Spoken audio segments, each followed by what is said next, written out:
প্রিয় দর্শকবৃন্দ, আপনার আধার কার্ডের সাথে কোন মোবাইল নাম্বার লিঙ্ক করা আছে সেটি আপনি কিভাবে বের করবেন। তো সেটি বের করার জন্য প্রথমত আপনি আপনার মোবাইল থেকে যে কোনো একটি ব্রাউজার ওপেন করবেন।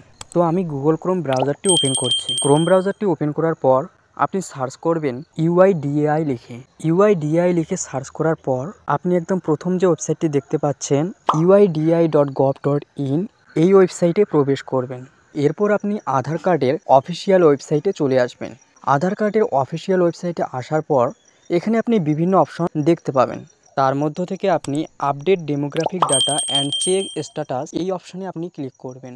এরপর আপনার সামনে ঠিক এইরকম একটি ইন্টারফেস শো করবে। তো আপনার আধার কার্ডের সাথে কোন মোবাইল নাম্বার লিঙ্ক আছে সেটি বের করার আগে আপনি যদি আইএনডি বাংলা টিউটোরিয়াল চ্যানেলে নতুন হয়ে থাকেন তাহলে এখনই চ্যানেলটি সাবস্ক্রাইব করে পাশে থাকা বেল আইকনটি অন করে দেবেন এরকম নিত্য নতুন ভিডিও সবার আগে পাওয়ার জন্য। এরপর আপনি এখানে একদম নিচের দিকে স্ক্রল ডাউন করতে থাকবেন। স্ক্রল ডাউন করে একদম নিচের দিকে আসার পর আপনি এখানে একটি অপশন দেখতে পাবেন, চেক আধার ভ্যালিডিটি অপশনে আপনি ক্লিক করবেন।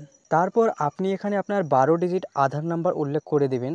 এরপর আপনি এখানে যে ক্যাপচা কোডটি দেখতে পাচ্ছেন এই ক্যাপচা কোডটি ইন্টার ক্যাপচারের জায়গায় সঠিকভাবে ইন্টার করবেন। আধার নাম্বার এবং ক্যাপচা কোড ফিল আপ করার পর আপনি প্রসিডে ক্লিক করবেন। প্রসিডে ক্লিক করার পর এখানে আপনি আপনার মোবাইল নাম্বারটি দেখতে পাবেন।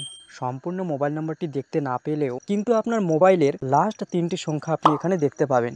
এভাবে আপনি বুঝতে পারবেন যে আপনার আধার কার্ডের সাথে কোন মোবাইল নাম্বারটি লিঙ্ক করা আছে। তো এই ছিল আজকের এই ভিডিওটি যদি ভালো লেগে থাকে তাহলে ভিডিওতে একটি লাইক এবং চ্যানেলে নতুন হলে চ্যানেলটি সাবস্ক্রাইব করে রাখবেন। ধন্যবাদ ভিডিওটি শেষ পর্যন্ত দেখার জন্য।